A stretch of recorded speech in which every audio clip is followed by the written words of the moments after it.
के point of view से हम ये जो अपना डबल फर्टिलाइजेशन मेथड हुआ था उसके रिजल्टेंट हमें जाइगोट मिला था एंड एंडोस्पर्म मिला था। तो जाइगोट और एंडोस्पर्म दोनों को डेवलप होना था। First development takes in endosperm and then it may be possible कि जाइगोट और एम्ब्रियो, जो जाइगोट एम्ब्रियो में डेवलप होगा वो एम्ब्रियो और एंडोस्पर्म पैरेलली डेवलप होते जाएं, ये भी पॉसिबल है। या ऐसा भी हो सकता है कि एंडोस्पर्म खूब सारा फूड बना ले और उसके बाद एम्ब्रियोनिक डेवलपमेंट स्टार्ट हो। क्यों? इस तरीके की कंडीशन हमने देखी। तो एक्स्ट्रा पॉइंट के अकॉर्डिंग एम्ब्रियो डेवलपमेंट और एंडोस्पर्म डेवलपमेंट दोनों कंप्लीट हो चुके हैं।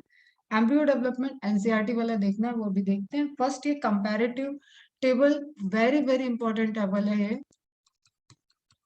आपको एम्ब्रियो के पॉइंट ऑफ व्यू से तो क्लियर हो जाता है, लेकिन जब वो क्वेश्चन पुट आउट करता है according to dicot and monocot तो क्वेश्चन गलत होता है। ओके, तो फर्स्ट कॉलम है नंबर ऑफ, फर्स्ट कॉलम है कैरेक्टरिस्टिक्स कि किसके बेसिस पे आप एम्ब्रियोनिक कौन से कैरेक्टर को आप देख रहे हो और डिफरेंस कर रहे हो। सेकेंड है डाइकॉट, थर्ड मोनोकॉट एम्ब्रियो। तो फर्स्ट स्टेप यहाँ पे फर्स्ट पॉइंट हमने जो लिया है that is number of cotyledon, जो इसका नेम देता है बेटा, di mono. Okay, that name is originated due to the number of cotyledon. Dicot मतलब दो कॉटिलेडॉन, मोनोकॉट मतलब सिंगल कॉटिलेडॉन, वन कॉटिलेडॉन। ये आप मॉर्फोलॉजी में भी पढ़ रहे थे। और मोनोकॉट और डाइकॉट को इसी बेसिस पे हम डिवाइड करते हैं। तो एक ये डिफरेंस तो सबको पता होता है, there are two cotyledon attached to embryonal axis. What is embryonal axis? मैंने बोला था पेंसिल से आप मार्क कर लो, जो आपका एनसीईआरटी में इमेज है उसको मार्क कर लेना कि एक्सिस कहाँ है वहां पे। इमेज कहाँ गई? पहले तो यही कर, ठीक है, ये वाली इमेज है आपकी, इसको मार्क कर लेना, दिस इज एम्ब्रियोनल एक्सिस। ये रहेगा आपका पूरा embryonal axis. Okay, there are two cotyledon attached to embryonal axis, only one cotyledon attached to the embryonal axis. Position of plumule, embryonal axis से जब लैटरली आपके डाइकॉट में लैटरली कॉटिलेडॉन होते हैं तो उसके उसके सेंटर में आपने देखा था जहाँ पे हाइपोफाइसिस वाला एरिया था वहां से रेडिकल वाला पोर्शन आ रहा था एंड ऊपर वाले एरिया में वहां पे आपका प्लूम्यूल का, जहां से कॉटिलेडॉन स्टार्ट होगा वहां पे प्लूम्यूल होगा। तो अकर्स डिस्टली, डिस्टेंस पे कैसे, फिर से देखो इमेज इसके रिस्पेक्ट में अपन बात करते हैं जहां पे सस्पेंसर सेल मतलब जहां से बेसल सेल का जो डिवीजन और मॉडिफिकेशन हुआ था वो एंड हुआ है, उसके रिस्पेक्ट में डिस्टल एंड पे क्या है? प्लूम्यूल। ओके, पास में क्या होगा? रेडिकल। तो प्रॉक्सिमल एंड पे रेडिकल, डिस्टल एंड पे प्लूम्यूल। किसके रिस्पेक्ट में? इस पोजीशन के रिस्पेक्ट में। और यहीं से आपकी ओरिजिनेट हो रही है एम्ब्रियोनल एक्सिस। और ये हो गया आपका एक कोडॉन कॉटिलेडॉन, ये हो गया आपका दूसरा कॉटिलेडॉन। ओके बेटा, क्लियर है? हर एक पॉइंट क्लियर होना चाहिए। पोजीशन ऑफ प्लूम्यूल क्योंकि वहां पे डिस्टेंस पे है, दो कॉटिलेडॉन है, उसके सेंटर में आपको दिख रहा है, डिस्टली हो गया। मोनोकॉट में इस तरीके से कॉटिलेडॉन को आप स्पेसिफिक नहीं कर सकते हो। यू आर नोटेड दैट कि मेज में एक शील्ड स्ट्रक्चर है जिसको आप स्पूटलम बोल रहे हो, that structure is the cotyledon. ठीक है, जैसे आप राइस को तोड़ के कॉटिलेडॉन नहीं देख सकते हो, व्हीट को तोड़ के कॉटिलेडॉन नहीं देख सकते हो, मेज को जो आपका कौन है उसको तोड़ के आप कॉटिलेडॉन नहीं देख सकते हो। इसलिए वहां पे क्या है? लैटरली पोजीशन रहेगा। अभी इमेज में ही देखेंगे उसको भी, अकर्स लैटरली। तो ये क्वेश्चंस है डिस्टली, लैटरली और आए हुए क्वेश्चन है, दैट्स वाई मैं ये टेबल दिखा रही हूँ। पोजीशन ऑफ कॉटिलेडॉन लैटरल है, इस तरीके से स्ट्रक्चर है ना बेटा, ऐसे ऐसे। ठीक, तो ये क्या हुआ? इसके लैटरल में प्रेजेंट है। Okay, a single cotyledon occupies terminal position. जैसे ये स्ट्रक्चर है तो ये क्या हो गया? पूरा इसका टर्मिनल एंड पे cotyledon. Coleoptile, coleoptile coleorhiza is a very very important है point. These are only structure which reported in monocot. क्या था? प्लूम्यूल को कवर करेगा तो कोलियोप्टाइल। रेडिकल को प्रोटेक्ट करेगा तो राइजा, राइजा से मैंने वर्ड उस टाइम भी याद कराया था, कोलियोराइजा, रेडिकल के ऊपर, ठीक है, रेडिकल के ऊपर शीदी कवरिंग इज कोलियोराइजा, प्लूम्यूल के ऊपर शीदी कवरिंग इज कोलियोप्टाइड। इसको टलम कुछ नहीं है, जब है ही नहीं, एक कॉट की बात ही नहीं हो रही है, तो डाइकॉट में आपको एब्सेंट कर देना है, मोनोकॉट में आपको याद रखना है that single cotyledon is developed to form the scutellum, उसी को आप कॉटिलेडॉन बोल रहे हो, उसी को आप स्कोटेलम बोल रहे हो। सस्पेंसर का मैंने कल भी बताया था, यहाँ पे लार्ज है, कई सेल स्ट्रेस तक ले जाएगा, लेकिन यहाँ पे वन मोस्टली केसेस में सिंगल सेल सस्पेंसर रहता है। सस्पेंसर का काम है suspend the embryo in embryo sac towards the endosperm, ताकि कोई यहाँ पे तुम्हारे जैसे तुमने टिश्यू को ग्रो करा रहे हो तो वो इसको अंदर की तरफ मेंटेन करा रहे, ये फूड यहाँ पे प्रेजेंट है, ये फूड की ही तरफ ग्रो करता रहे, तो ये सस्पेंसर जो अटैच्ड करके रखेगा और इधर एम्ब्रियोनिक डेवलपमेंट को प्रमोट करेगा। Is it clear?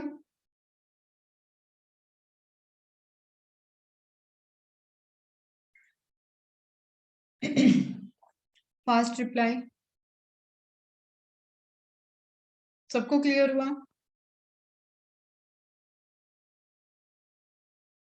Easy questions नहीं होते हैं ये, हम अगेन आपको बार बार बताते हैं, ये रिवाइज करना होता है, ये इजी क्वेश्चन नहीं है, और ये अगर आपको क्लियर है तो इस पोर्शन से इजी क्वेश्चंस तो आते ही हैं, जब टफ आते हैं मैच द कॉलम में तो ये मोनोकॉट डाइकॉट वाला ही टफ होता है, और इतना आपको क्लियर है। और दूसरी चीज वो प्लॉइडी, और तीसरी चीज कि कौन किसमें डेवलप हो रहा है, बाकी इस चैप्टर में कुछ है नहीं। ओके, एमसीक्यू सॉल्व करोगे जो एक्स्ट्रा पीडीएफ देंगे तब तुम्हें दिखेगा कि रेंज ऑफ क्वेश्चंस कैसे हैं।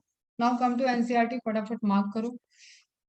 Embryo developed eight the micropylar and, क्यों? क्योंकि यहीं पे बेटा आपका एग था, एग अपरेटस में एग जो था वो फ्यूज किया था, दैट्स व्हाई माइक्रोपाइलर एंड पे ही जाइगोट होगा, जाइगोट के डेवलपमेंट से एम्ब्रियो बनता है। Where the zygote is situated, तो जब असर्शन रीजन आता था, this is the statement, this is the reason, because egg apparatus present at the micropylar end, आपने देखा था पॉलन ट्यूब कहीं से भी एंटर करे ओव्यूल के अंदर, वो एम्ब्रियो सैक के अंदर towards the micropylar and he enter करेगा। Most zygote divides only after certain amount of endosperm is formed. That's why it is preceding. पहले होगा, एम्ब्रियोनिक डेवलपमेंट के पहले होगा। Okay, this is an adaptation to provide assured nutrition, ये इसका reason हो गया। एस्योर्ड न्यूट्रिशन, भाई कोई बढ़ रहा है, कोई नया, उसके अंदर वो कैरेक्टर आने वाले जो उसकी जनरेशन को क्रिएट करेगा। जैसे मदर के वॉर्म में बेबी ग्रो करता है आफ्टर प्रेगनेंसी, तो वो 9 मंथ तक उसका बेटा फूड उसको सिर्फ अपने लिए नहीं मेंटेन करना होता, न्यूट्रिटिव वैल्यू अपने लिए नहीं मेंटेन करना होता उस पर्टिकुलर लेडी को, उसको अपने अंदर डेवलपिंग फूड बेबी के लिए भी फूड को मेंटेन करना होता है। ओके, तो उसी तरीके से एम्ब्रियोनिक डेवलपमेंट हो रहा है तो एश्योरेंस होना चाहिए कि उसके पास न्यूट्रिटिव वैल्यू है, न्यूट्रिशंस हैं, एंड देन वहां पे वेस्कुलर सप्लाई सब कुछ मेंटेन रहेगा, जाइलम फ्लोएम की सप्लाई भी मेंटेन रहेगी, सब चलेगा, लेकिन फिर भी कुछ स्टोरेज फूड और सब वहां पे रहना चाहिए। दैट्स वाई सेल मेटाबॉलिज्म करेगी ना, तो नंबर ऑफ सेल्स बढ़ेंगे, नंबर ऑफ सेल्स बढ़ेंगे तो मेटाबॉलिज्म बढ़ेगी, मेटाबॉलिज्म बढ़ेगी तो फूड फॉर्मेशन एंड स्टोरेज बढ़ेगा, वही आपको समझना है। Adaptation to provide assured nutrition to the developing embryo. Though the seeds, ये point important है, differ greatly, the early stage of embryo development, embryogeny, are similar in both monocot and dicot. कल भी ये बताया था, first division, second division, globular, ये सब क्या होगा, सिमिलर होगा। कब डिफरेंस आएगा, जब डिप्रेशन, जब फॉर्मेशन ऑफ कॉटिलेडॉन स्टार्ट होगा तब डिफरेंस आएगा, क्योंकि यहाँ 2 कॉटिलेडॉन बनना है डाइकोट में और मोनोकॉट में सिंगल कॉटिलेडॉन रहना है। Okay, depicts the stages of embryogeny in a dicot embryo, जो इमेज अभी आपने देखी थी, देखते हैं एक बार और इसको। The zygote give rise to pro embryo and subsequently to the globular, heart shape and mature embryo, और आपको वो पूरा इमेज का सीक्वेंस और सारे नाम याद होना चाहिए, टॉर्पेडो, हार्ट शेप, ठीक है, ग्लोबुलर, ट्रायंगुलर, वो सब आपको अच्छे से याद होना चाहिए। तो आप एनसीईआरटी के अकॉर्डिंग क्या था, single cell zygote, zygote divided, transverse division हुआ पहला mitotic, and two cell stage आ गया, एक बेसल, एक एपिकल या terminal, and then basal cell develop into formation of suspensor and terminal cell develop into the formation of embryo. Okay, अब आप इसको देखोगे तो ये कुछ इस तरीके से आपको स्ट्रक्चर अंदर एम्ब्रियो सैक के अंदर डेवलप होता हुआ दिखता है, इसलिए ये अपोजिट दिख रहा है। तो suspensor, then formation of heart shape तो कोई भूलने वाली चीज ही नहीं है, डाइकॉट है, ये ध्यान रखना, एंड देन कॉटिलेडॉन डेवलप होगी। ओके बेटा, क्लियर है? Stage in embryo development in a dicot shown in reduced size as compared to, ये आपको दिख रहा है, a typical dicot embryo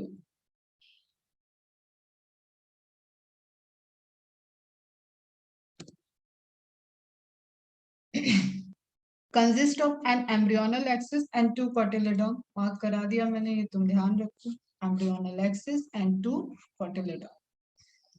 The portion of embryonic axis above the level of cotyledon is the epicotyl. अब देखो ये थोड़ा सा लेबलिंग यहाँ पे समझना, शायद मैंने इमेज लगाया है। देखो, जो ये आपका एक्सिस है ना, एक्सिस के अबव एपिकॉटिल, क्यों, नीचे इसके बेलो क्या हो जाएगा, हाइपो, हाइपो अपन नीचे से बोलते हैं ना, तो हाइपोकॉटिल, ये दो पॉइंट यहाँ पे लिखे इंपॉर्टेंट है। The portion of the embryonal axis above the level of cotyledon is the epicotyl which terminate end होगा विद द प्लूम्यूल और स्टेम टिप, जहां से आपका शूट सिस्टम ओरिजिन होगा। Is it clear? आपको कहाँ देखना है इसको, आप इसको देखोगे कि वो पोर्शन जो कि टर्मिनेट हुआ है, जस्ट ये प्लूम्यूल वाला portion, that is the एपिकॉटिल।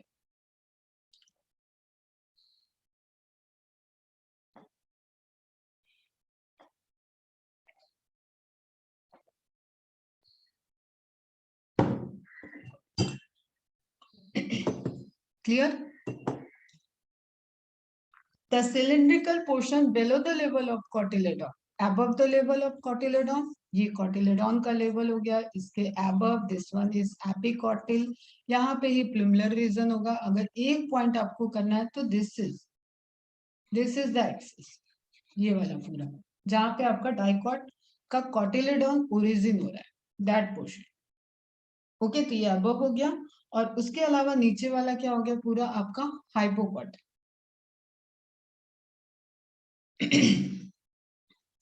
The cylindrical portion below the level of cotyledon is hypocotyl that terminates at its lower end in the radicle or root tip, क्योंकि इधर ही फिर आपका बेसल वाला पोर्शन है ना बेटा, वहीं से तो आपका स्टार्ट हुआ था हाइपोफाइसिस, ये इधर समझ लो आप सस्पेंसर, तो रेडिकल वाला उसके प्रोक्सिमल एंड पे था, प्लूम्यूल उसके डिस्टल एंड पे था।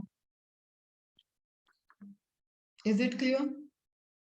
ठीक है, तो रेडिकल होगा और मॉडिफिकेशन होगा तो वहां पे रूट कैप भी लिख सकते हो आप, रेडिकल, रूट टिप, और इमेज में रूट कैप भी दिया, थ्योरी में भी लिखा है, is covered with a root cap.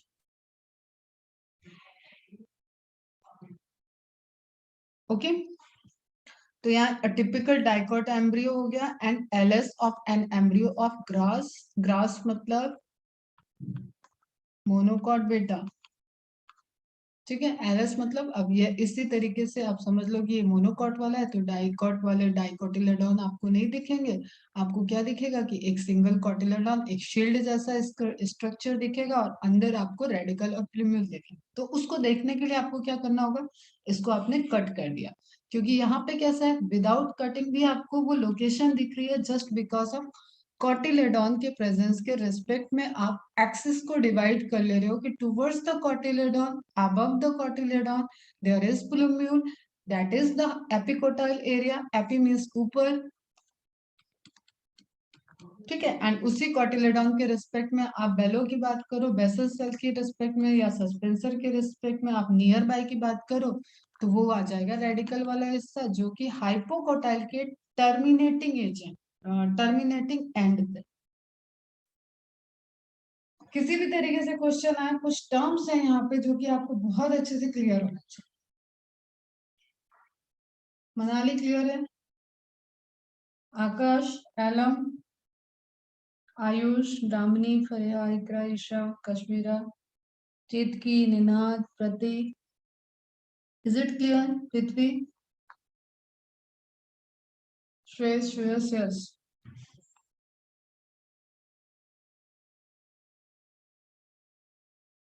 ये वही पोर्शन है जो सबसे टफ जाता है, इसलिए मैं बहुत आराम से तुम्हें 2-3 बार बता चुकी। तो radical, root type, it should be clear in case of dicot, but आपको देखना होगा तो आप मेज वाला मोनोकॉट स्ट्रक्चर जो मॉर्फोलॉजी में दिया है, यहाँ पे भी दिया, वो देखो और इसको देखो तो आपको समझ में आएगा। ठीक है, वो कैसा है? वो एल्बुमिनस सीड है। चलो यहाँ पे देखो, a typical dicot embryo LS of, ये है आपका, ये वाला इमेज देखते हैं। अब यहाँ पे देखो, आपको देखो स्कूटेलम, पहली चीज क्लियर कि ये क्या है हमारा, एक ही कॉट है, ये इसमें डिवीजन नहीं हुआ है कि ये दो में डिवाइड, एक ही कॉटिलेडॉन है, दैट इज स्कूटेलम, शील्ड में कन्वर्ट हो जाएगा। फिर क्या आ गया, अब इसके एंड पे, इसके एक्सिस पे ले आओ, यहाँ पे प्लूम्यूल था तो यहाँ पे भी ले आओ आप शूट एपेक्स। सबसे पहले सूट एपेक्स है, मोनोकॉट है तो उसकी कवरिंग होगी, क्या कवरिंग है? कोलियोप्टाइप। ओके, क्लियर है? फिर डिस्टेंस में चले जाओ, वहां पे क्या रहेगा? रेडिकल। रेडिकल पे क्या होगा? Root cap. रूट कैप की कवरिंग या रेडिकल की पूरी प्रोटेक्टिव कवरिंग कोलियोराइजम। बस इस तरीके से सीक्वेंस में पढ़ो, एकदम इजी रहेगा। सूट एपेक्स मतलब सूट का ओरिजिन होना स्टार्ट हो गया है, जैसे रूट कैप लिखा है उसी तरीके से सूट एपेक्स लिखा है, apical portion. Is it clear बेटा? ओके, ठीक है।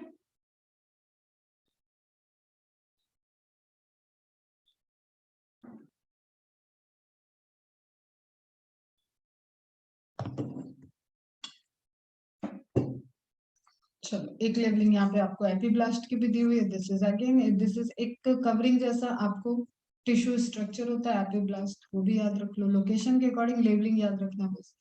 तो मोनोकॉट डाइकॉट एक तो पहचानने के लिए आ जाए कि इट इज मोनोकॉट और डाइकॉट, वो तो सबसे हलवा क्वेश्चन होता है, तो फटाफट हो जाना चाहिए। एम्ब्रियोज ऑफ मोनोकॉटिलेडॉन, डाइकॉट का कल हो गया था आपका, मोनोकॉट का आप देख लो। possess only one cotyledon in the grass family, the cotyledon is called scutellum। ये एनसीईआरटी है, हाईलाइट कर लो, एक्स्ट्रा तो कल ही देख लेते। That is situated towards one side lateral of the embryonal axis, एक ही साइड होगा, एक ही part. At its lower end, the embryonal axis has the radical and root cap lower, distant पे, ठीक है, enclosed in an undifferentiated sheet called coleorhiza। नीचे की तरफ जो लास्ट में आपका दिया हुआ है इमेज में, वो ध्यान से देखो। The portion of the embryonal axis above the level of attachment of scutellum, same as above the level of dicotyledon। ठीक, उसी को क्या बोल रहे हो आप यहाँ पे? एपिकॉटिल बोल रहे हो, और यहाँ पे वहां पे क्या अरेंज होगा? अटैच्ड होगा प्लूम्यूल, सूट एपेक्स को फॉर्मेशन के लिए प्लूम्यूल स्ट्रक्चर, प्लूम्यूल की कवरिंग के लिए कोलियोप्टाइप। खत्म। एपिकॉटिल, अब ये नाम आपको ध्यान रहता है, has a shoot apex and a few leaf primordia, primordial cell, जहां से मेरिस्टेमेटिक सेल्स, लीफ प्रिमोडिया, इन सब का, क्योंकि पहला जैसे मैंने एक और आइडेंटिफिकेशन फीचर बताया था कि अगर डाइकॉट सीड होगा, डाइकॉट प्लांट होगा, तो उसमें जो एम्ब्रियोनल लीफ होती है उसी को तो आपको कोटिलेडॉन बोलते हो। एम्ब्रियोनल स्टेज में देखो क्या होता है ना, तो सुनो एक चीज और मैं बताती हूँ आपको।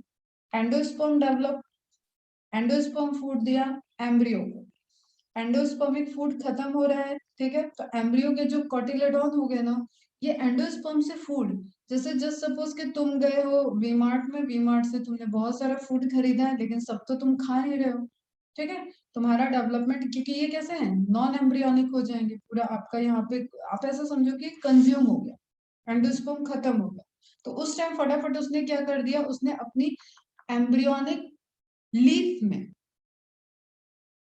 स्टोर कर दिया। तो कॉटिलेडॉन क्या होते हैं ना, कॉटिलेडॉन्स क्या होते हैं, एम्ब्रियो की leaf, embryonal leaf you can say, जैसे लीफ किचन हाउस होता है ना, किचन की तरह फूड स्टोर करते हैं, फूड को प्रिपेयर करते हैं, उसी तरीके से ये क्या कर रहे हैं कि आपका फूड को स्टोर कर दिया। अब इनको फर्क नहीं पड़ रहा है एंडोस्पर्म खत्म भी हो जाए, इनको कहाँ से फूड मिलता रहेगा, इनको इनके कोटिलेडॉन से फूड मिलता रहेगा, समझे। तो cotyledon is basically the food provider. इसी तरीके से क्या होगा, जब ये डेवलपमेंट की तरफ जाएगा, जब डेवलपमेंट होगा तो वहां पे इन्हीं एम्ब्रियोनल लीव्स को रिप्रेजेंट करते हुए शूट एपेक्स से जो ये लीव प्रिमोडिया होती है, अगर ये डाइकोट होगा तो टू लीफ आएंगी, ठीक है। जैसे सपोज सपोज यहाँ पे पहली पहली लीफ लगनी है, तो डाइकोट प्लांट होगा तो इस तरीके से दो लीफ आए, मोनोकॉट होगा तो सिर्फ सिंगल लीफ आएगी। ओके, तो अ फ्यू लीफ प्रिमोडिया, लीफ की प्रिकर्सर, लीफ जहां से ओरिजिन होने वाली है, enclosed in a hollow फोलियर structure called coleoptile. वही हो गया आपका शूट रीजन को, प्लूम्यूल को कवरिंग दिया है, एंड वहीं से जब शूट अपेक्स से जर्मिनेट होगा तो लीफ प्रोमोडिया प्राइमोडिया की तरह वर्क करेगा। इसलिए कभी भी कोई प्लांट ग्रो करता है तो उसमें सबसे पहले ऐसे थोड़ा सा ही शूट आगे निकलेगा और पहले लीफ लगती है। ओके, नाउ एक एक्सपेरिमेंट करने को क्या रहा, जो मैंने इम्बिप्शन के भी टाइम में बताया है तुम लोगों को, जब हम लोग ट्रांसपोर्टेशन सीडलिंग हार्मोन पढ़ रहे थे, प्लांट हार्मोन, तब भी बात किया था कि स्प्राउट बनाओगे तो कैसे उसमें स्प्राउट आता है, शो करेंगे। वही एक्सपेरिमेंट यहाँ पे दिया हुआ है। Soak a few seeds in water and that's why these seeds are viable.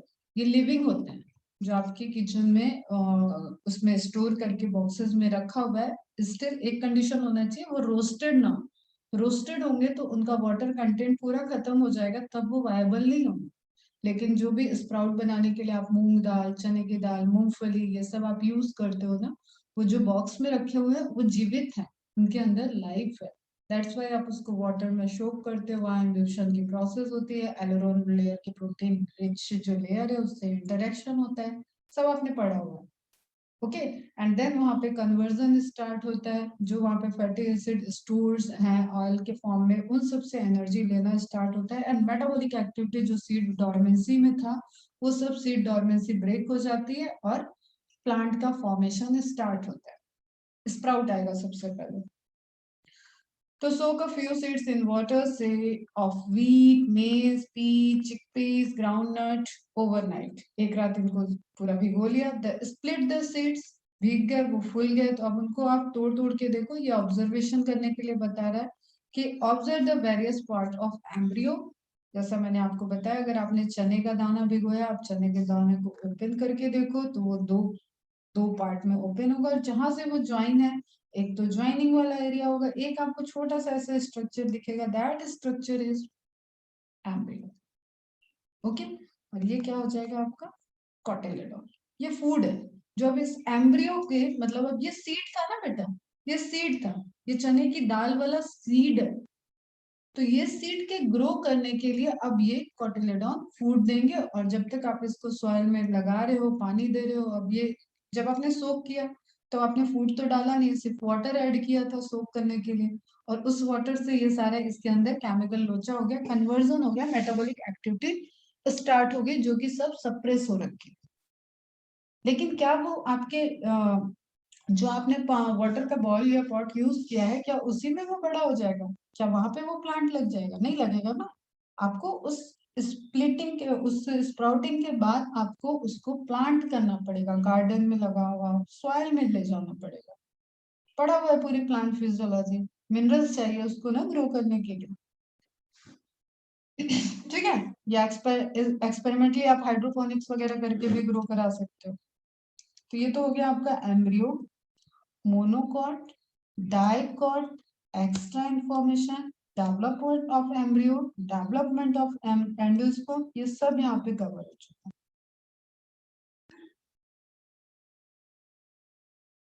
Is it clear बच्चा? कोई क्वेरी? Know what? अभी क्या होगा, या तो फ्रूट बना होगा या तो सीड बना होगा। जैसे आप ग्रेन खा रहे हो, चना खाया आपने, तो क्या चना फ्रूट है या सीड है? ये एक बड़ा क्वेरी होता है। आप उसको ग्रोथ के अकॉर्डिंग देखो, आफ्टर फर्टिलाइजेशन जो वो डेवलप हुआ है तो आप उसको फ्रूट भी बोल सकते हो। लेकिन जब आप ग्रेन के पॉइंट ऑफ व्यू से बोलते हो तो आप बोलते हो ये चने का बीज है। समझ में आ रहा है? ठीक है, तो अब आगे हमें क्या पढ़ना है पोस्ट फर्टिलाइजेशन में, that is the seed. Seed जो कि बेसिस है, जो कि एग्रीकल्चर, जो हमारे चारों तरफ जो क्रॉप चल रहा है, अगर आप वेजिटेटिव प्रोपगेशन को हटा दो, वेजिटेटिव प्रोपगेशन को आप हटा दो, तो इट इज नॉट पॉसिबल कि विदाउट सीड कोई प्लांट, कोई क्रॉप आपको ग्रो कर दे। Is it? एक बल्क अमाउंट में पूरी खेती आप नहीं कर सकते। ठीक है, आप लेबोरेटरी में कर सकते हो कि कुछ आपने कैरेक्टरिस्टिक को चेक करने के लिए आपने जेनेटिक इंजीनियरिंग की कॉम्बिनेशन बनाया, फिर वो हाइब्रिड सीड अभी लास्ट लास्ट में आपके आएगा। ठीक है, आपने कोई कैरेक्टर, डिजायर कैरेक्टर लिया और उनको मिक्स कराया और उनके सीड बना दिया।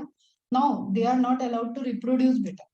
वो रिप्रोड्यूस करेंगे तो वो जो कैरेक्टर आपने सेलेक्ट किए थे ना, वो फिर से सेग्रीगेट हो जाएंगे।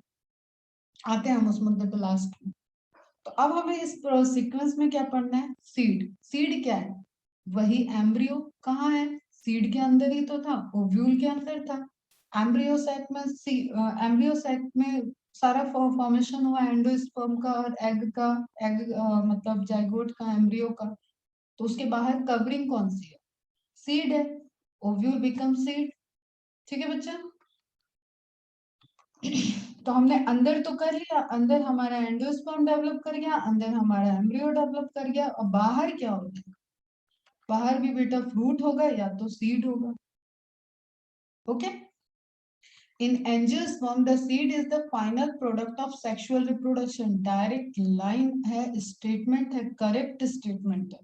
Fruit is not the end product. Fruit से आप नहीं ग्रो करा सकते। समझना अब हम क्या बता रहे हैं। फ्रूट आएगा तो बोलोगे मैम फ्रूट भी तो बनता है फर्टिलाइजर में। बेटा फ्रूट तो एक आपको नेचुरल चीज दिया गया कि जिसके लिए आप स्वाद के लिए एनिमल्स अट्रैक्ट हो, और डिस्पर्सल जो उसकी लाइफ दूसरी आएगी, जो उसका नेक्स्ट जनरेशन बनेगा, that is inside the seed.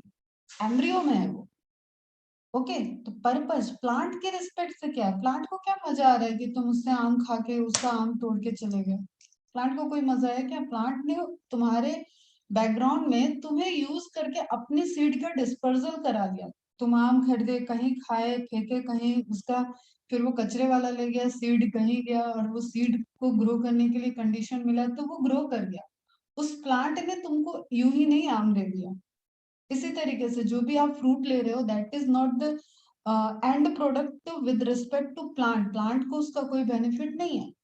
उसने वो लालच, उसने वो रिवॉर्ड की तरह अपने ऊपर जर्मिनेट कराया ताकि वो उसके चक्कर में लोग उसे खाएं पिए और उसका सीड को डिस्पर्स करें। आई बात समझ में? ठीक है, अब ये देखो, एक एक बड़ा प्यारा सा यहाँ पे कॉन्सेप्ट याद आ रहा है, बताते हैं तुम्हें। टाइम भी देखना है, नहीं तो खत्म ही नहीं होगा चैप्टर। आप देखो, आप व्रत व्रत रखते हो, रखते हैं आसपास, आपने सुना होगा कि उसमें अनाज नहीं खाते, फल खाते हैं। अनाज नहीं खाते हैं, फल खाते हैं। सुना है सबने? हम्म। अगर आपने अनाज खाया तो अनाज क्या है? अनाज, ग्रेन इज सीड। अगर आपने चावल खाया या गेहूं खाया तो आपने तो उसकी जनरेशन रोक दी ना बेटा। व्हीट लिया, ग्रेन लिया, राइस लिया, कुछ भी आपने खाया, चना क्यों नहीं खाते? ये सब इसके पीछे रीजन है, साइंटिफिक रीजन है। ये क्यों नहीं खा रहे हैं? आपने उसके जीवन को रोक दिया, उसकी लाइफ का सीक्वेंस ब्रेक हो गया, वो सीड खत्म हो गया। लेकिन आपने फ्रूट खाया, ठीक है, फ्रूट खाते तो आप बीज नहीं खाते हो, तो सीड का डिस्पर्सल चल रहा है, सीड डिस्पर्स हो रहा है, अभी उसकी लाइफ चल रही है, आपने उसकी लाइफ को आगे बढ़ाया। दैट्स वाई जो आपके हिंदू धर्म के अकॉर्डिंग या मुस्लिम धर्म के अकॉर्डिंग कहीं पे भी जो उनके एक कहते हैं ना कि व्रत का जो कल्चर है, वो सब इसी सब से निकला हुआ है, साइंटिफिक रीजन है इसके। समझ में आई मैंने क्या बात यहाँ पे बोल दी? एक एडिशनल इन्फॉर्मेशन क्या दिया, वो समझ में आया तुम्हें? हम्म। दैट्स वाई हम अनाज नहीं खाते। अनाज खाया तो एक जीव हत्या। अभी इकोलॉजी में हम ये बताते हैं तुम्हें। इकोलॉजी जब पढ़ोगे तो वी आर जो नॉन वेज वेजिटेरियन वाली लड़ाई झगड़ा है ना, वेजिटेरियन क्या बहुत अच्छा थोड़ी करते हैं, वो भी लाइफ ही खा रहे हैं। आप फ्रूट खा रहे हो, फ्रूट तो फिर भी ठीक है, ठीक है, आप अनाज खा रहे हो तो अनाज को तो आप खा गए, उसकी तो अगली पीढ़ी अब उसी सीड से आनी थी। किसान क्या करता है, कुछ बेचता है, कुछ रखता है, और उसको अगले साल फिर से जब सीजन आएगा तो सीड की तरह यूज करता है। ठीक, तो वो सीड से ही नई क्रॉप आएगी। तो ये चेन है। चलो वापस आते हैं। It is often described as a fertilized ovule. कौन? Seed. Fertilized ovule, seeds are formed inside the fruit. Angiosperm की कैरेक्टरिस्टिक्स है। इनसाइड द फ्रूट नहीं होगा तो वो जिम्नोस्पर्म हो जाएगा। दैट्स वाई जिम्नोस्पर्म को क्या बोलते हैं? Naked seed. सब पढ़ा हुआ है तुम लोगों का। Okay. A seed typically consist of seed coat. Fruit wall अलग होता है बेटा, सीड वॉल अलग होता है। बहुत प्यारा क्वेश्चन है। Seed coat, cotyledon and an embryonal axis. देखा हमने, एक सीड के अंदर हम जानते हैं कि एक तो सीड की कवरिंग है, जो आप ओव्यूल की कवरिंग, ओव्यूल की लेयर बोल रहे हो। ओवरी के अंदर ओव्यूल था ना, तो वही आगे क्या जर्मिनेट हो गया, उसकी लेयर, उसकी आउटर लेयर क्या बन गई? Seed coat. ओके। कॉटिलेडॉन, जैसे चने की दाल, चने को आपने, खड़े चने को आपने स्प्राउट बनाया तो उसका एक ब्राउन कलर का छिलका होता है। ठीक है, तो कॉटिलेडॉन्स आर द एम्ब्रियोनिक लीफ, ये लिख लेना यहाँ पे, एम्ब्रियोनिक लीफ, जिनके पास फूड स्टोर होता है बेटा। कहानी खत्म हो गई, एंडोस्पर्म खत्म हो गया या एंडोस्पर्म बचा है वो डिफरेंट मैटर है, लेकिन एंडोस्पर्म से कुछ फूड इन्होंने अपने पास स्टोर कर लिया। जब एम्ब्रियोनिक डेवलपमेंट में कॉटिलेडॉन बढ़ते जा रहे थे तो उन्होंने फूड को शिफ्ट कर लिया। आप किसी ग्रोसरी सेंटर से आपने फूड लाके अपने घर के गोदाम में रख लिया या अपने घर के स्टोर हाउस में रख लिया। Okay. A seed typically consists of seed coat, cotyledon and embryonal axis. Embryonal axis इसलिए आपको याद रखना है क्योंकि इसी के रिस्पेक्ट में आप रेडिकल और प्लूम्यूल को देख रहे हो। दैट्स व्हाई ये इंपॉर्टेंट है। Of the embryo are simple structure, cotyledon of the embryo are simple structure, generally thick and swollen. लिखा ही हुआ है देखो, due to storage of food reserves as in legumes. सारी जो आप दालें देखते हो उसमें आप कॉटिलेडॉन ही तो खाते हो बेटा। अरहर की दाल, तुअर की दाल, चने की दाल, ठीक है, मूंग की दाल, उड़द की दाल, लेगुमिनेसी फैमिली। इवन आप मटर जो खा रहे हो, पी, मटर ने तो नेचुरली अपने पेड़ में पी को लगाया और वो उसका सीड डिस्पर्सल है, वो जैसे जैसे सूखता है पूरी फली फट जाती है, वो गिर जाएगा, सीड डिस्पर्स होगा। लेकिन ह्यूमन क्या कर रहा है, उसको भी खाया। ओके। तो किसान क्या करेगा, कुछ वो बचा के रखेगा। सीड जो मार्केट में बिकते हैं वो यही बचे हुए बिकते हैं, वो आए तो इसी साइकिल से हैं। तो एंड प्रोडक्ट वाला पॉइंट याद रखना बेटा, ये इंपॉर्टेंट पॉइंट है। कभी फ्रूट के साथ कंफ्यूज नहीं करना। लाइफ को आगे बढ़ाने वाला फ्रूट नहीं है, लाइफ को आगे बढ़ाने वाला सीड है। Seed, that is the basis of agriculture and that is the end product of fertilization. तो मैच्योर सीड्स में भी नॉन एल्बुमिनस और एक्स एल्बुमिनस, वही कॉन्सेप्ट है बेटा। नॉन एल्बुमिनस कब बोलते हैं अपन? जब एंडोस्पर्म ना हो। ठीक है, non endospermic is non albuminous. Endosperm सब खत्म हो गया एम्ब्रियोनिक डेवलपमेंट में, तो सीड क्या हो गया? Non endospermic. क्लियर? और सेम यहाँ पे भी एक्स एल्बुमिनस, एक ही नाम है, मतलब एक ही चीज के सब अलग अलग नाम है। अब देखो ये बीन का आपको दिख रहा है, बढ़िया एपिकोटिल वाला एरिया समझो। हाइपोकॉटिल से रूट सिस्टम आ जाएगा, इधर से शूट सिस्टम आ जाएगा। ये डाइकॉट था, तो दो लीफ आपको ओरिजिनेट होते हुए दिख रही है। जो कहानी मैंने सुनाई वो आपको दिख रहा है। और कॉटिलेडॉन क्या हो गया?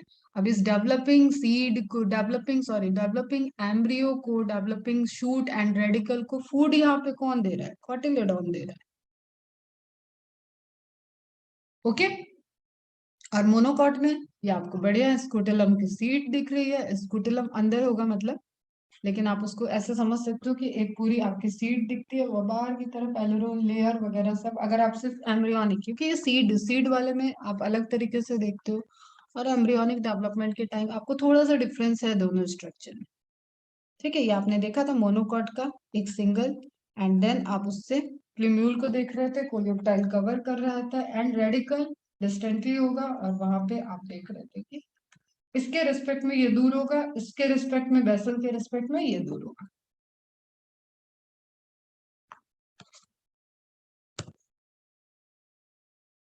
ओके, अब देखो जरा, आपका जिम्नोस्पर्म का एक इमेज दिया हुआ है और एक आपका एंजियोस्पर्म का इमेज दिया हुआ है, थोड़ा सा ब्लर दिख रहा है पर ध्यान से देखोगे तो दिख रहा है।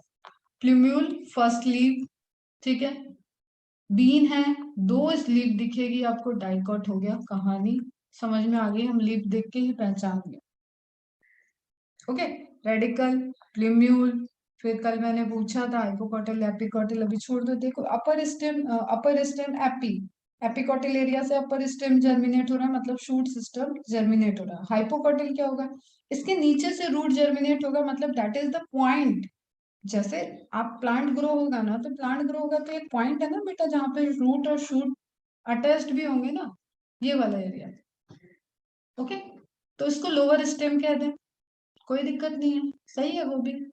हाइलम जो अटैचमेंट था, माइक्रोपाइल, माइक्रोपाइल की कहानी थोड़ी सी लिखनी होगी क्योंकि उसका रोल चेंज हो गया। ओव्यूल के टाइम उसका अलग रोल था, यहाँ पे उसका अलग रोल था, उस पे आते हैं। कॉटिलेडॉन स्टोर फूड, और इन सब की कवरिंग को आप क्या बोल रहे हो, सीड कोट कह रहे हो। अब जो मजे वाली चीज थी जिम्नोस्पर्म में, दैट इज एंडोस्पर्म, जो हैप्लॉइड इन नेचर है विदाउट फर्टिलाइजेशन, मतलब फर्टिलाइजेशन के पहले से स्ट्रक्चर बना हुआ था, that is endosperm, food store किया था। बाकी चीजें वही है, एपिकॉटिल, हाइपोकॉटिल, क्योंकि वहां पे भी रूट एंड शूट सिस्टम आना है। एंड देन हाइपोकॉटिल के पास क्या होगा, रेडिकल सिस्टम होगा।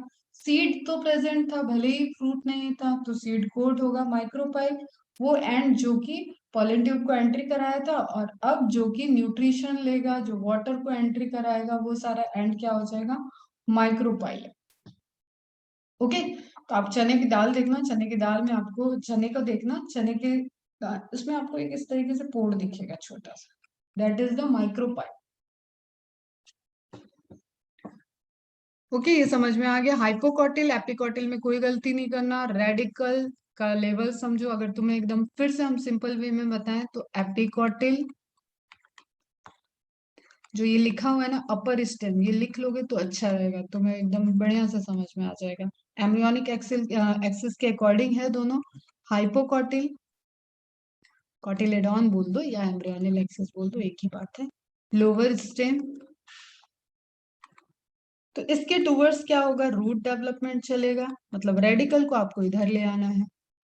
सिंपल सा सीक्वेंस आपका प्रिपेयर हो जाएगा, radical, root development, root cap लगा लो, और इधर आपका क्या चलेगा, ये खुद ही अपने आप में शूट सिस्टम है। जब इसमें लोअर स्टेम अपर स्टेम आपने लिख दिया तो दिस इज शूट सिस्टम। इसलिए यहाँ पे सबसे पहले एक थोड़ा सा इलोंगेटेड स्ट्रक्चर डेवलप होगा, और सबसे पहले फिर उससे निकलती हुई आपको लीफ दिखेंगे। दैट्स वाई जो टिश्यू जिनसे लीफ बनेंगे उनको बोलते हैं लीफ प्रिमोडिया। हो गया बेटा क्लियर, इज इट क्लियर?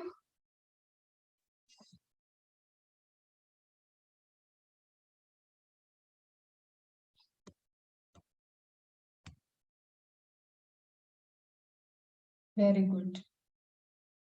ठीक, नहीं क्लियर हो चुपचाप आज ये वाला लेक्चर एक बार और सुन लेना। वैसे तो हम फास्ट पढ़ाते हैं, स्पीड फास्ट करने की आपको नीड नहीं है, मेरा स्पीड खुद ही फास्ट रहता है। पर तुम्हारे सीनियर वाले बच्चे ने इतने बदमाश है, वो मेरे 1.5 2x में भी स्पीड करके देखते हैं। मैंने कहा मैं खुद इतना तेज बोलती हूँ, तुम 2x में तुम्हें समझ में क्या आता है? मैम 4-5 बार सुन चुके हैं, इसलिए आप 2x में कर लेते हैं हम लोग, ऐसे बोलते हैं वो। ठीक है, तो ये चीजें समझ में आ गई, क्लियर है? अब आगे बढ़ते बेटा फटाफट थोड़ा। अब बात आता है कि सीड तो बन गया, सीड को जर्मिनेट भी होना है, जो आप पूरी कहानी यहाँ पे देख रहे हो। तो सिंपल अभी आज मैं एक याद रखूंगी, थोड़ा एक वीडियो तुम्हें शेयर कर दूंगी जिसमें एक टाइम लैप्स करके आता है, आपको एक रियल इमेज इमेज लेते हुए एक वीडियो बनाया गया है जिसमें ग्रोथ करते हुए दिखाया गया है पूरे प्लांट को। तो यू कैन सी कि कैसे स्प्राउट आता है, कैसे पहले लीफ आएगी, कैसे वो डेवलप होता है। ओके, देखो ये कॉटिलेडॉन कितना प्यारा है, यहाँ तक साथ निभा रहा है, फिर धीरे धीरे खत्म हो जाएगा। ओके, ये इम्बिप्शन से, ये वेट बढ़ने से, ये सबसे पहले स्प्राउट होता है, बाहर आता है सॉइल के, उसके बाद इससे सिस्टम ओरिजिनेट हुआ, ऊपर की तरफ शूट आ जाएगा, नीचे की तरफ रूट आ जाएगा। अब ये अलग अलग में अलग अलग तरीके से होता है, किसी में सॉइल के अंदर भी होता है, ऐसा नहीं है कि सब में इसी तरीके से होता है। जस्ट आपको ये याद रखना है, leaf, epicotyl, cotyledon, hypocotyl, radicle, root, root cap, ये सब आपके दिमाग में सेट होना चाहिए, क्योंकि एम्ब्रियो से आप प्लांट बना रहे हो। ठीक है, सीड से प्लांट बनाना मतलब सीड के अंदर वो पोर्शन जो प्लांट बनाएगा दैट इज एम्ब्रियो बेटा। तो हम एम्ब्रियो से प्लांट बनाना बोले तो वो भी करेक्ट है। A fruit develops from an ovary, a seed develop from an ovule. ये तो मेरे बच्चों को बहुत टाइम से याद है। नाउ जो कंफ्यूज करता है वो फिर से सुनो। सीड का अपना कवरिंग होगा, ठीक। फ्रूट का अपना कवरिंग होगा। पेरिकार्प सबको याद होगा, एंडोकार्प, मेसोकार्प, एक्सोकार्प, ठीक। उसके अंदर कहीं जाके सीड है, तो सीड को जिसने कवर किया आपको वो दिखता है एंडोकार्प। लेकिन सीड, जब आप आम को तोड़ते हो ना, आम को, कच्चे आम को देखना आप, अचार वचार काटने के लिए जब निकलता है तो वहां से एंडोकार्प आप कट करके देखोगे ना, उसके अंदर आपको कहीं सीड मिलता है। ओके, उस सीड की अपनी एक कवरिंग होती है, that is seed coat. Seed के अंदर क्या होगा बेटा? एम्ब्रियो। और क्या होगा? एंडोस्पर्म। Okay, clear? समझ में आया? अब बेचारा आपका एप्पल बड़ा अजीब है। एप्पल क्या है? एप्पल का फ्रूट, एक्चुअली फ्रूट आपको पता है, एप्पल तो फॉल्स फ्रूट है, इतना सबको पता होगा।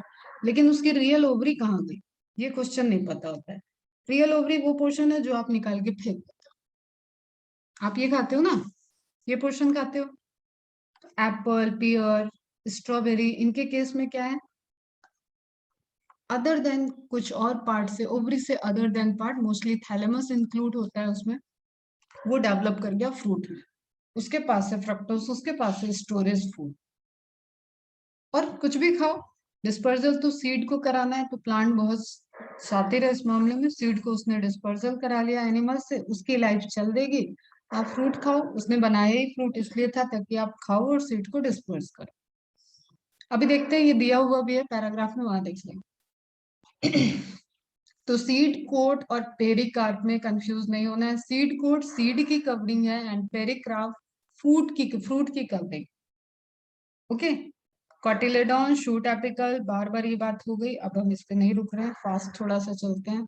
ये इमेज आपको एनसीईआरटी में दिया है, ये आपको बार बार लेवल याद रखो इनका। Micropyle, cotyledon and seed. Seed बन चुका होगा तो सीड कोट आ जाएगा, अंदर ही उसके एंडोस्पर्म है, अंदर ही उसके कॉटिलेडॉन है, अंदर ही उसके एम्ब्रियोनिक एक्सिस है, अंदर ही उसके क्या है? सीड कोट मतलब ओव्यूल का कवरिंग ना बेटा। पेरिकार्प मतलब ओवरी की वॉल, सीड कोट मतलब वॉल ऑफ ओव्यूल।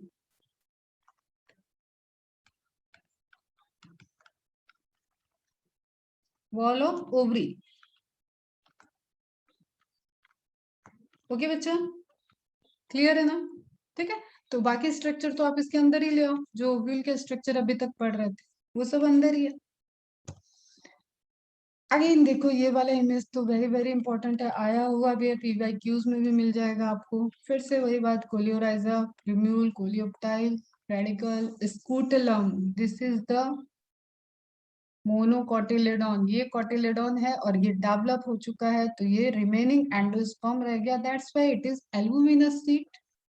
तभी तो आप इसको एल्बुमिनस में पढ़े थे, ठीक है। और ये क्या है? यहाँ पे आपकी ओवरी का वॉल आ रहा है आपको। अब यहाँ पे आप फ्रूट नहीं देख रहे हो, यहाँ पे क्या होता है? फ्रूट और सीड को, फ्रूट वॉल और ओवरी की वॉल और सीड की वॉल, ये सब फ्यूज हो जाते हैं। आप मेज के टुकड़े टुकड़े करके नहीं निकाल सकते हो कि आप आम की तरह उसको छील भी दो, फिर उसका गुदा भी खा लो, फिर उसके सीड को भी फेंक दो, ऐसा नहीं कर पा रहे हो ना। तो इसमें क्या हो जाता है? इसमें फ्यूजन हो जाता है। इज इट क्लियर बेटा? समझ में आया? ठीक है, आगे बढ़ते हैं। अभी बताती हूँ, कुछ और पॉइंट आएंगे। Non albuminous seeds have no residual endosperm, बहुत पुरानी कहानी है, ये सब यूं ही याद होना चाहिए आपको। As it is completely consumed. क्यों? ये फूड था भाई, खाए, खा के प्लेट साफ करके आगे बढ़ गया। ड्यूरिंग एम्ब्रियो डेवलपमेंट, तो एम्ब्रियो ने पूरा प्लेट साफ कर लिया। Example pea and ground nut, mark रहना चाहिए। Albuminous seed retain a part of endosperm, part remnant रह जाएगा as it is not completely used up during embryo development. Wheat, maize, barley, castor. एक पॉइंट यहाँ पे ऐड करना, castor इसमें से डाइकॉट है, बाकी सब क्या है? मोनोकॉट है। तो आप जब एल्बुमिनस सीड पढ़ते हो तो आप मोनोकॉट को प्रेफरेंस देते हो, कि जनरली मोनोकॉट में एल्बुमिनस सीड आपको दिखता है, ऐसा आप बोलते हो। ओके बच्चा, तो कैस्टर लिख लो, यहाँ पे एक एक्सेप्शन दिया हुआ है इस एग्जाम्पल में। जिसको अब डायरेक्ट पूछ लेता है क्योंकि ये उलझाने के लिए यहाँ पे दिया ही हुआ है। तो castor is dicot with albuminous. Occasionally in some seeds such as black pepper, this is very very important. कल ही पूछा था आपके सीनियर से ये क्वेश्चन मैंने पूछा था। Occasionally in some seeds such as black pepper, काली मिर्च and beet, remnants of nucellus are also present. अब ये nucellus कहाँ से आ गया, बताओ कहाँ था, याद करो। What is nucellus?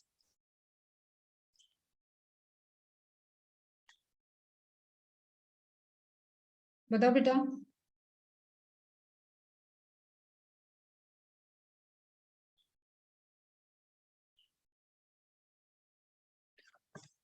Nucellus developing embryo sac को देने वाला, न्यूट्रिशन देने वाला टिश्यू था ना बेटा, न्यूसेलस। उसकी प्लॉइडी क्या थी, 2n। तो पूरी कहानी ही बदल गई इस केस में। ओव्यूल को तो छोड़ो, न्यूसेलस ने ही डेवलप कर दिया। अभी पॉली एम्ब्रियोनी में भी आप पढ़ोगे न्यूसेलस से एम्ब्रियो बन जाता है डायरेक्ट। नेचर है बेटा, ये सब अलग अलग चीजें हैं। ठीक, एक जनरल होता है फिर कुछ अलग ही दिख रहा है, तो उसको भी हम पढ़ लेते हैं। बट यहाँ पे अभी एम्ब्रियोनिक की बात नहीं हो रही है, यहाँ पे क्या बात हो रहा है कि इस डेवलपमेंट में वो फूड भी रिमेनिंग रह गया जो कि आपका एम्ब्रियो सैक के डेवलपमेंट के टाइम यूज हो रहा था। ठीक है, megaspore mother cell and surrounding में न्यूसेलस, जो कि टैपेटम से एनालॉग किया था मैंने। टैपेटम लेयर पॉलन ग्रेन की, माइक्रोस्पोरेंजियम की, उसको एनालॉग किया था मैंने न्यूसेलस के साथ। अब याद आया। This residual persistent nucellus is the perisperm। Direct MCQ है, आया हुआ है 2012 में। पेरिस्पर्म क्या होगा, परसिस्टेंस, बचा हुआ न्यूसेलस, इतना डेवलपमेंट हो गया और जो जो टिश्यू इस कहानी में था ही नहीं वो स्टिल रिमेनिंग मिल रहा है। ओके, तो इसका एग्जांपल है ब्लैक पेपर एंड बीट। इसका स्क्रीनशॉट ले लो, इसको लिख लेना ताकि कंफ्यूजन नहीं रहे। और एंडोस्पर्म और पेरिस्पर्म से एकदम क्लियर कर चलो। पेरिस्पर्म न्यूसेलस से डेवलप हुआ है, इसलिए इसकी प्लॉइडी क्या हो जाएगी, डिप्लॉयड, 2n। ठीक है, एंडोस्पर्म पीईएन से डेवलप हुआ था, इसकी प्लॉइडी क्या होगी, triploid. It represent persistence remains of nucellus of ovule in the seed. Seed के टाइम में सीड बन गया लेकिन स्टिल न्यूसेलस के रेमिनेंट्स प्रेजेंट है। और इसका एग्जांपल आपकी काली मिर्च होती है। It is part that belongs to seed, तभी आप उसको क्या बोल रहे हो, पेरिस्पर्म। देखो स्पर्म क्या था, सीड है। ठीक है, तो सीड में पहले से प्रेजेंट है उसके चारों तरफ। इस तरीके से आपको एकदम आउटर बाउंड्री में नहीं जाना है, आपको सीड कोट के अंदर ही रहना है, तो दैट इज पेरिस्पर्म। बस ये समझ लो उसका पुराना फूड बचा रहेगा। ठीक है, nucellus. It is usually dry. काली मिर्च देखो कैसी रहती है, आपको ड्राई ड्राई सी दिखती है ना, ऐसा स्ट्रक्चर है। Example black pepper and beet पूछा गया है, दोनों एग्जाम्पल लिखना। एंडोस्पर्म की तो पूरी कहानी पता है, develops from the primary endosperm nucleus या primary endosperm cell, central cell converted into primary endosperm cell. It contains reserve food material, reserve food है। It is usually in fluid form और सॉफ्ट। ये सॉफ्ट है ना बेटा, ये तो अभी अभी बना था। और ये सारा सिस्टम को भी एक, तुम एक ऐसे समझ लो कि एक आपके घर में फ्रूट आया और एक ड्राई फ्रूट आ गया। आपने ड्राई फ्रूट खरीद के लाए और आप फ्रूट खरीद के लाए, तो कौन सा सॉफ्ट होगा बेटा, फ्रूट ना। इसका कोई रिलेशन नहीं है इस कॉन्सेप्ट से, मैं तुम्हें लिंक करने के लिए समझा रही हूँ। तो ड्राई फ्रूट क्या है, वो भी कभी बना होगा और रिमेनिंग रह गया, आपके घर में रखा है, जरूरी नहीं है कि वो खराब हो जाए। ठीक है, इलायची, ये सब खराब नहीं होते। काली मिर्च, ये सब तुम्हारे रत्नागिरी में ह्यूमिडिटी की वजह से खराब होते हैं, वरना हम लोग के साइड तो काफी रखे हैं, तो रखे हैं, ऐसा हो जाता है। ठीक है, तो यूजुअली इन फ्लूइड फॉर्म और soft. Example water of coconut, P, beans. ये आप ध्यान रखो, थोड़ा सा कंफ्यूजिंग एग्जाम्पल है बट आपको रहेगा ध्यान तो आप ये रख सकते हो माइंड में।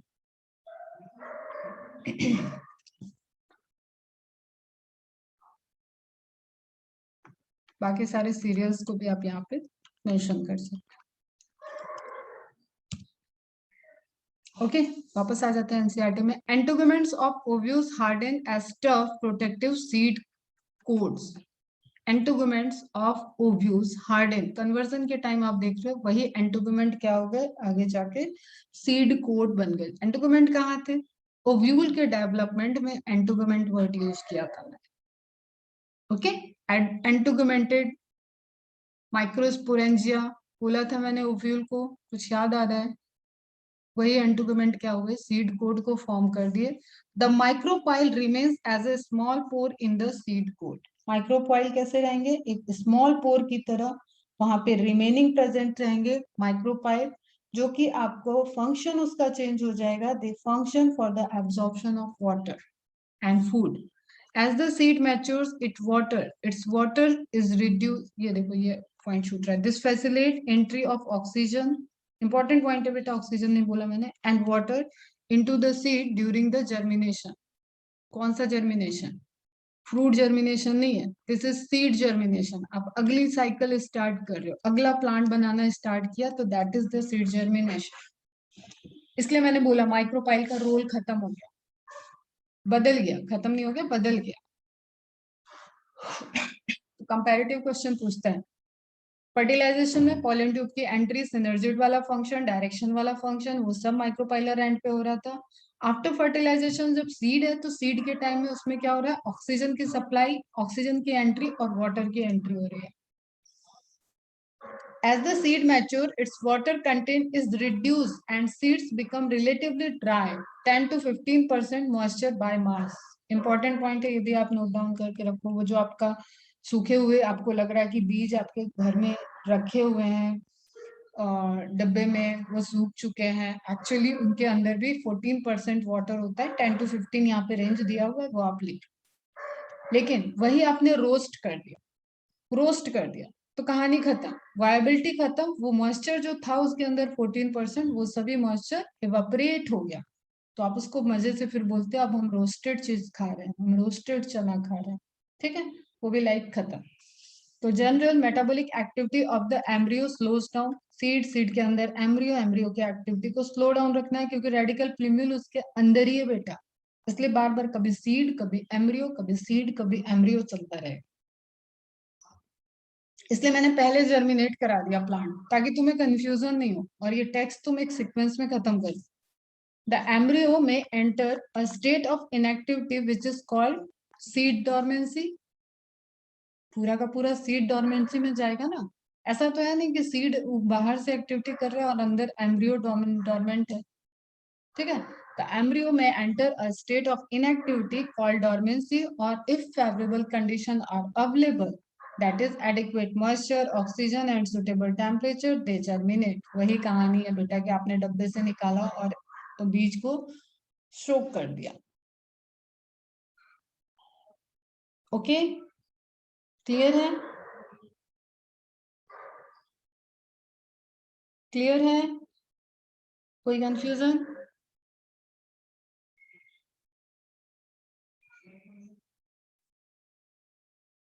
चलो आगे बढ़ते हैं। As ovule matures into seeds, NCERT mark कर रहे हो ना तुम लोग? एनसीईआरटी मार्क हो रही है?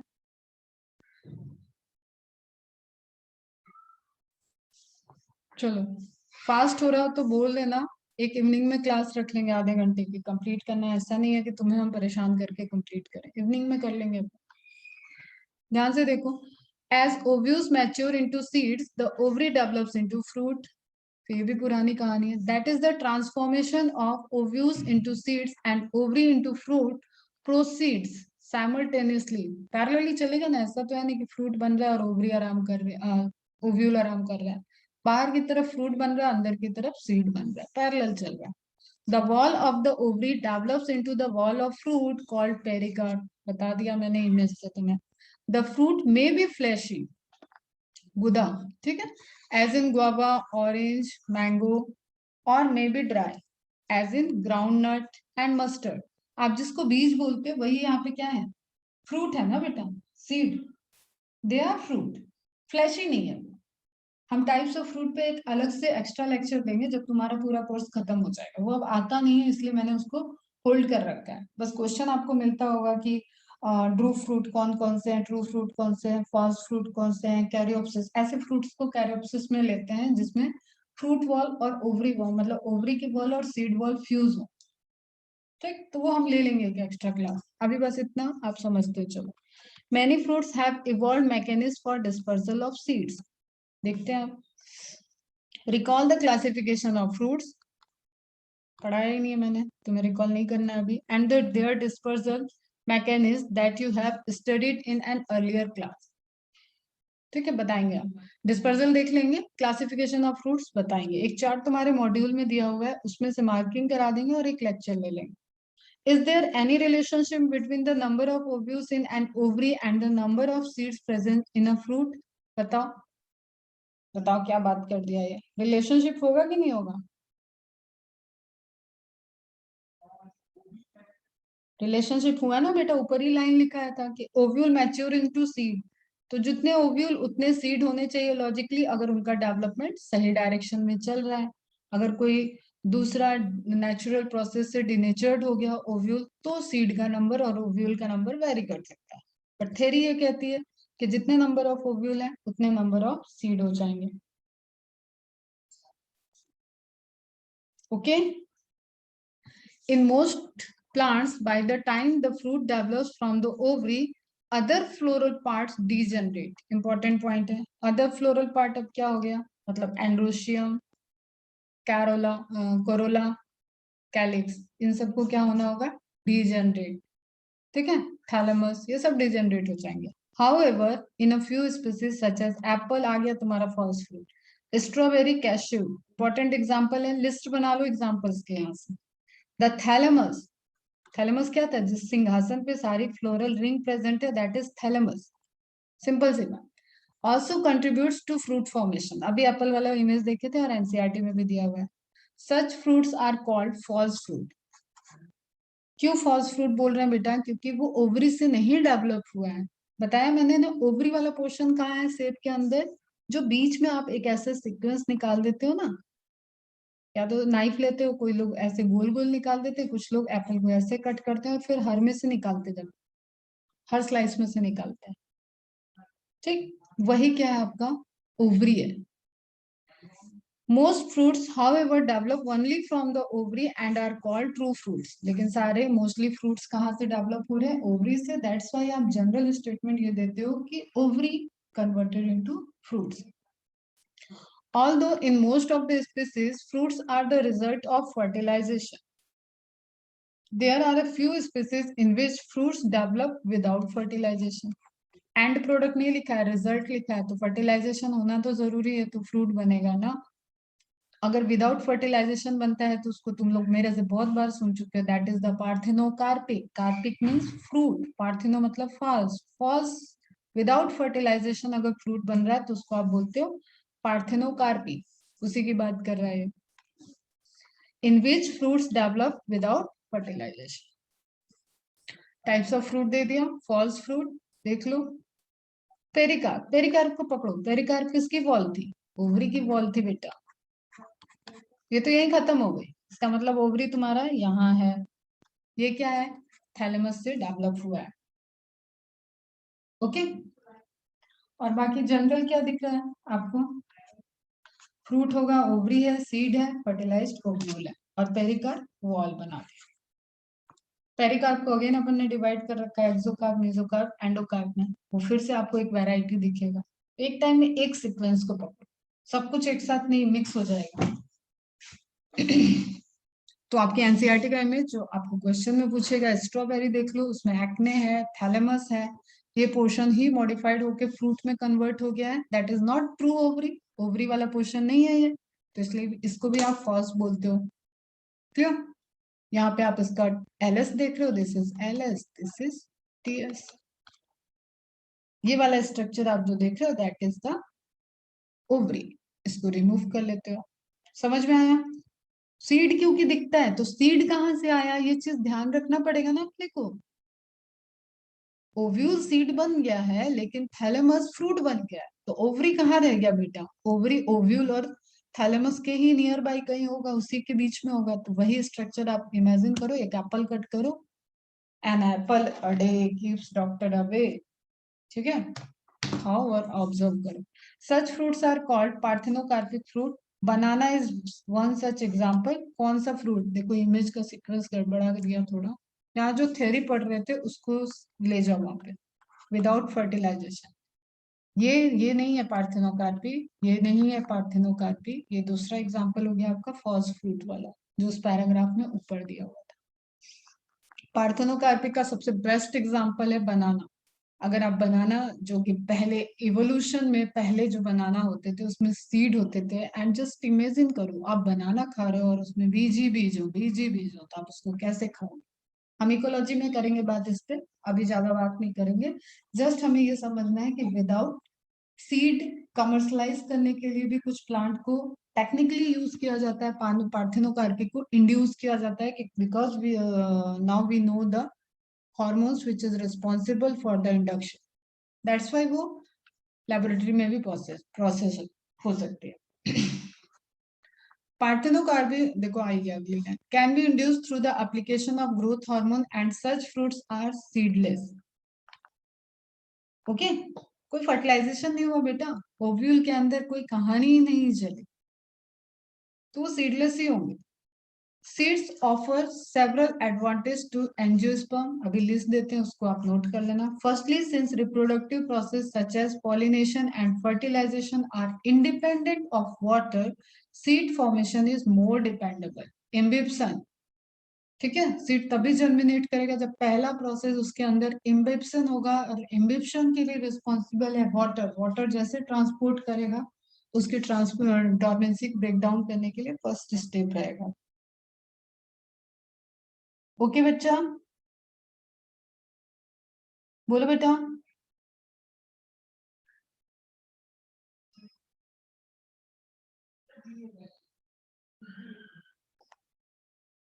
ठीक है, कौन से हार्मोन रिस्पॉन्सिबल होते हैं, कुछ याद है तुम्हें तो? Gibberellic acids and indole acetic acid.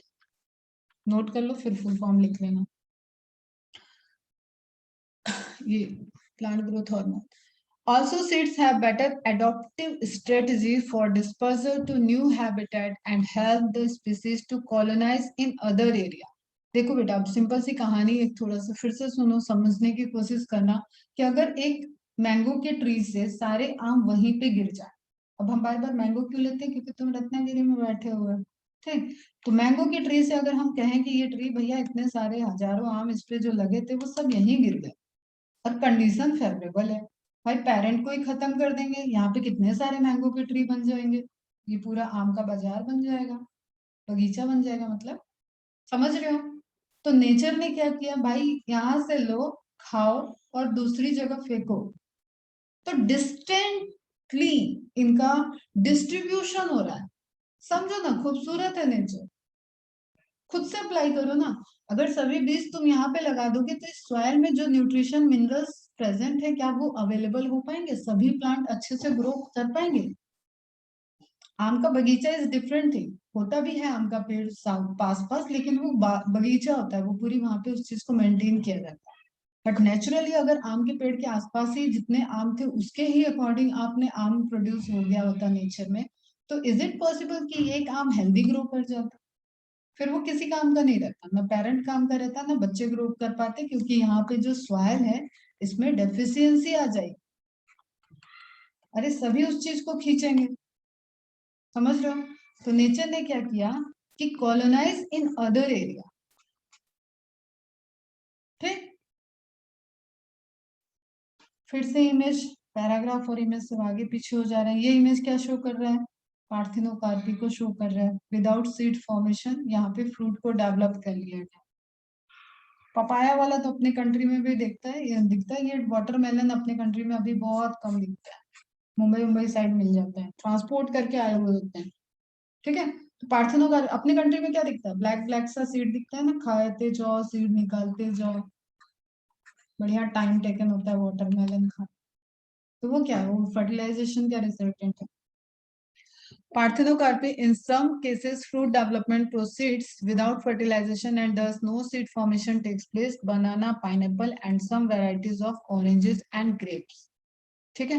अंगूर के केस में मैंने तुम्हें पार्थेनोकार्पी उस टाइम भी पढ़ाया था कि एक जिब्रेलिक एसिड से ट्रीटेड अंगूर है जो कि आपको साइज में बड़ा दिखेगा, उसका पल्प बढ़ जाएगा, उसका अमाउंट जो फ्रूट को अट्रैक्ट करने के लिए वो बढ़ा दिया जाता है और सीड नहीं होता है, तो कमर्शियली उसकी इंपॉर्टेंस है, वो ज्यादा बिकेगा मार्केट में।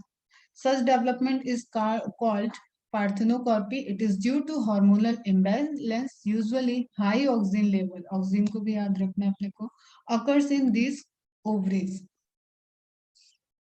Parthenocarpy sometimes artificially induced for commercial purpose.